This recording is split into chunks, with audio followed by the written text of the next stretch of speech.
Hey, what's up everybody? This is Anthony from Anthony's Customs, and like I mentioned in my last video, over on the Facebook community, we're talking about SOTA Street Fighter today. It's SOTA Saturday, and so I figured I'd go ahead and pull out my SOTA bin and talk about the SOTA Street Fighter figures just a little bit.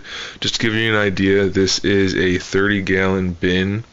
It weighs, with all the figures in it obviously, it weighs a little bit over 100 pounds.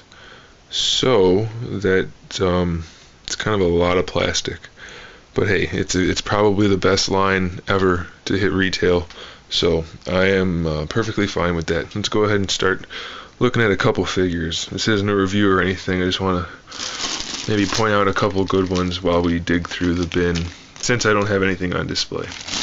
Gray Gamestop exclusive T-Hawk. One of the hardest to find figures, very limited production numbers, and T-Hawk in any variant is one of the best SOTA Street Fighter figures as is, so I'm really happy to have this one. This was the last one I needed to complete my collection, so another good reason to be happy about this one.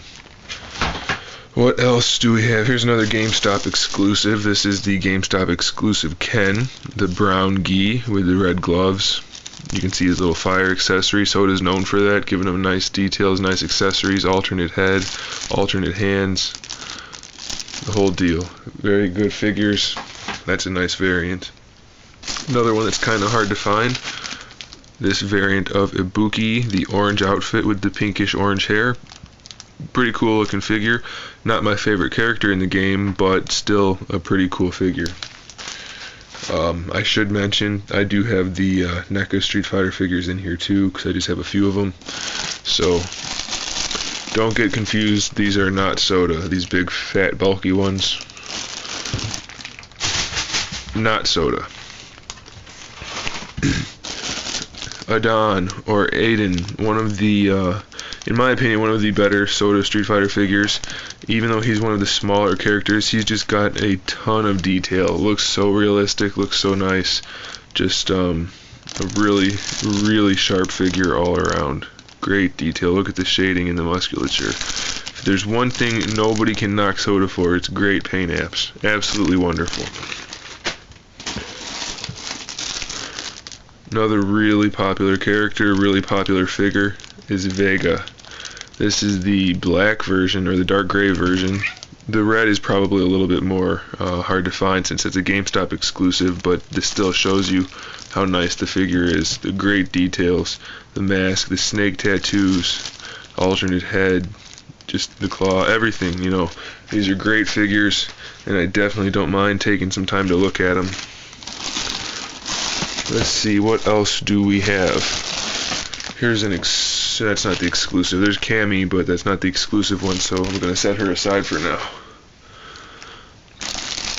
This is, I don't know, there's so many different Sakuras. There's one like this, and then there's another version that's the dark Sakura. Technically, this isn't it. This is the one with the dark clothes, but it's not actually the dark Sakura, so forget that.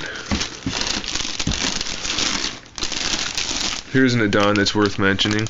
It's kind of hard to see because of this Ziploc bag that I have him in. You can see from behind a little bit better. He's got the royal blue trunks. All of the production things say that they're purple. They never ended up making the purple one. They just did the royal blue. So if you're looking to be a completist, the one with the white headband and the royal blue trunks, that's the one. That's hard to find. This one and the black one, but that's a separate issue. There's the black one, since we just mentioned it. There it is. The exclusive Cammy, the Cannon Spike San Diego Comic-Con exclusive Cammy. This is her outfit from a different game, and she's got this magnetic base and these roller blades that are magnetic. She's got some guns and some extra armor and stuff. Pretty cool figure, definitely. A lot of people don't like Cammy.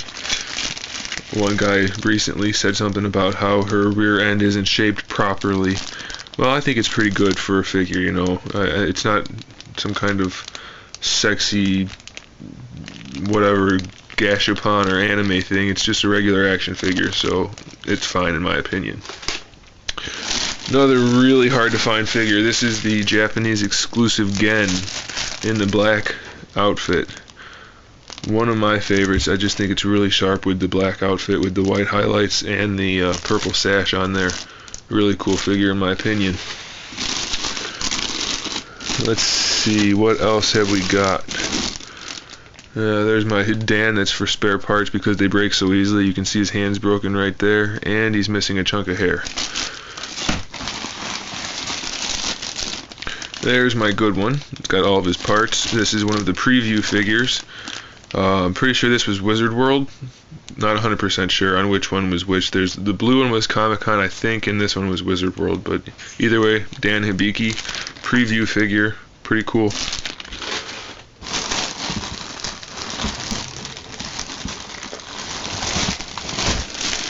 Here we have the completely glow-in-the-dark Blanca. He's known for his electrocution attacks, so the glow-in-the-dark gimmick, so to speak, was a pretty good idea, in my opinion, for this figure. This is the Evil Ryu Preview figure, SDCC exclusive. I believe it was limited to 300 pieces, might have been 500, not positive on that. Definitely in the top 3 or top 5 hard to find SOTA Street Fighter figure. So if you can find this, get it. Let's see, what else? As we rummage through. There's the Vega, the harder to find Vega. This is the Gamestop exclusive, excuse me. All of the Gamestop exclusives are harder to find, and so more valuable. So keep an eye out for those. Preview Ryu, to go with the Evil Ryu I just mentioned. Let's see. There's the blue Dan I was talking about. I actually really like the blue color. It's nice and vibrant. Pretty cool.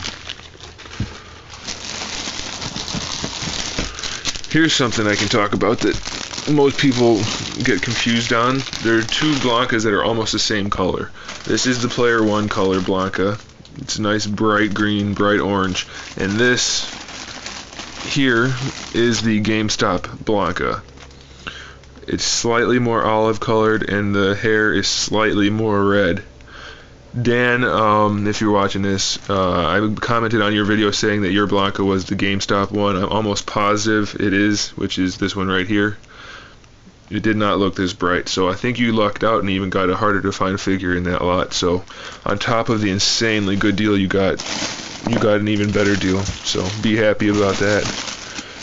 Let's see.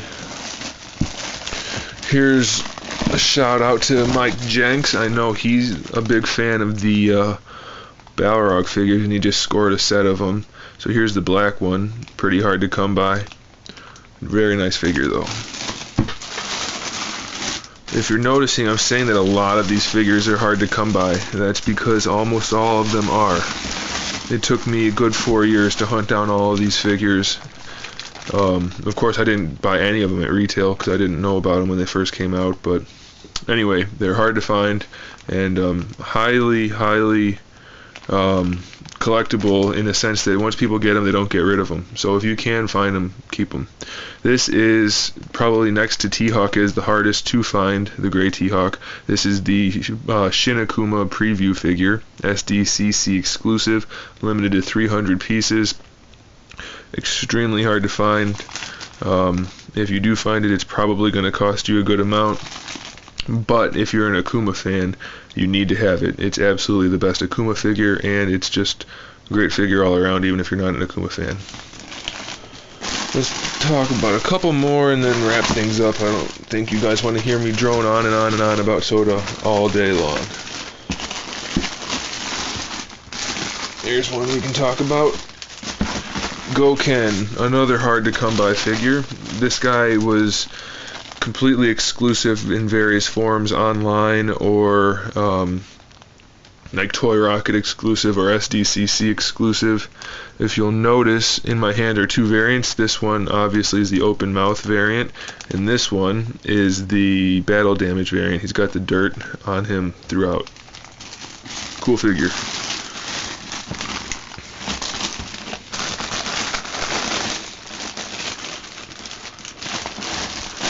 I probably should mention Guile. He's definitely one of the best SOTA figures. This is one of the variants, but either way you can still see the amount of detail in this guy. He's still posed from when I did the review, but just the detail throughout is just amazing.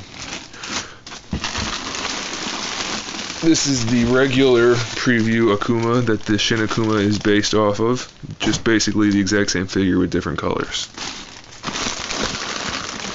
And this is the standard Akuma, regular retail round 4 figure, player 1.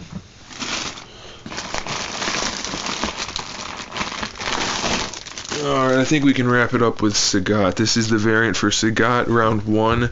Round 1 figures are extremely hard to come by because half of them are at the bottom of the ocean near China. The boat sank before it made it anywhere, so half the production numbers disappeared almost instantly. Either way, this is the variant. Pretty hard to come by because Sagat is one of the most popular SOTA Street Fighter figures. Naturally, it's a gigantic figure, so automatically it's a better value at retail, and so people collect them a lot more than some of the other smaller figures.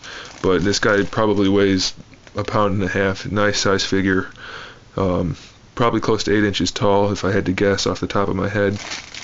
Great detail in the sculpt work, paint work, everything. Just awesome figure. Oh, you know what? Before we end it, there's one more figure we need to touch upon, if I can find him relatively easily. Let's see.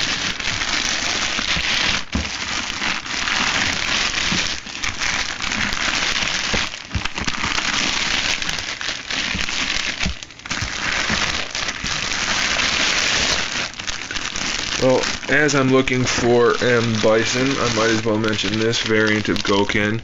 The hardest to find Gokhan. There's one on eBay right now, actually, or it might have just ended, but it actually is going for a relatively low price for this figure. So if you guys are looking for it, now's the time to go get it. Or if it already ended, then ignore everything I'm saying. Where is he? There we go. The main bad guy, General M Bison. Definitely based on the alpha design for M Bison, the real thick, bulky character model. Absolutely a great figure. He's got the cloth cape, and most collectors don't agree that mixed media works, the cloth with the plastic. I agree with them, it usually doesn't, but this M Bison, the way the shoulder pads are made and the way the cape hangs, absolutely gorgeous figure. The shading, the sculpting, the expression on his face, the cloth cape, everything about this figure just oozes awesomeness. This whole line, this is indicative of the whole line. Absolutely great figures, great line. Anybody that says otherwise doesn't know what they're talking about, and that's not just my opinion, it's an absolute fact. So there you have it. There's a quick look through my SOTA bin. In here somewhere is one of every figure they've made, every variant, not including the translucent round 3 or round 4 factory employees. They got those. Well, they were supposed to get them, but they never ended up making them to the employees, so those are extremely rare. I'm in the process of acquiring them. I know somebody that has them, but it's a tricky task getting something that hard to find. So anyway, there you have it, the SOTA Street Fighter line in its entirety. Today is SOTA Saturday on Facebook in the ACBA group, so come check it out. Otherwise, thanks for watching. Keep an eye out for more custom figures and more figure reviews, and in the meantime, keep collecting.